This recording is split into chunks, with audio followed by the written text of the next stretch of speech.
If you could travel back and live through any single year in human history, there is one you should avoid above all others.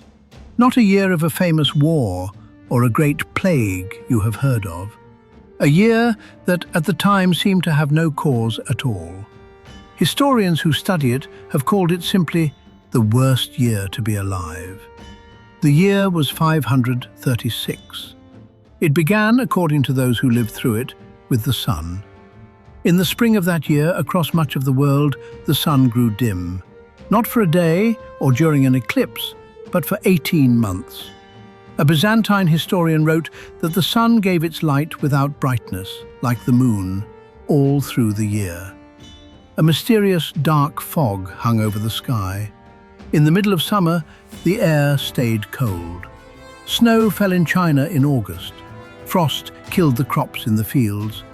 And no one on Earth had the faintest idea why. For nearly 1,500 years, this strange dimming remained a historical puzzle, a scattering of eerie accounts from Rome, from China, from the Middle East, all describing the same darkened sky. Then, in our own time, scientists found the answer, frozen in ice. Deep cores drilled from the glaciers of Greenland and Antarctica preserve a year-by-year record of the atmosphere. And in the layers from 536, they found it, a massive spike of volcanic ash. Somewhere, most likely in Iceland, a colossal volcanic eruption had blasted so much ash and sulfur into the upper atmosphere that it spread around the globe and veiled the sun itself. It was, in effect, a volcanic winter on a planetary scale. And it was not a single blow. The ice cores show that the eruption of 536 was followed by two more, in 540 and 547. Three massive eruptions in just over a decade, each one throwing the world back into cold and darkness before it could recover. For a decade, summers failed. The northern hemisphere was gripped by the coldest stretch of weather in more than 2,000 years. The consequences were catastrophic. With the sun dimmed and the summers cold, harvests collapsed across continents. Famine followed. Ancient chronicles from Ireland to China record years of failed crops, starvation, and death. In the Scandinavian north, the crisis seems to have been so severe that memories of it may survive dimly in later myths of a great winter that swallowed the sun. And then, into a world already starving and weakened, came the plague.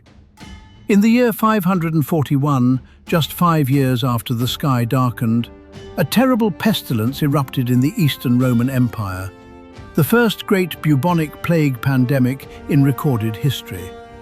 It swept through the Mediterranean world with unimaginable ferocity. At its height, contemporaries claimed it was killing thousands of people a day in the city of Constantinople alone.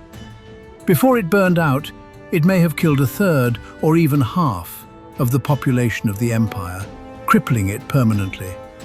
A cold, hungry, exhausted world had been the perfect kindling for a firestorm of disease.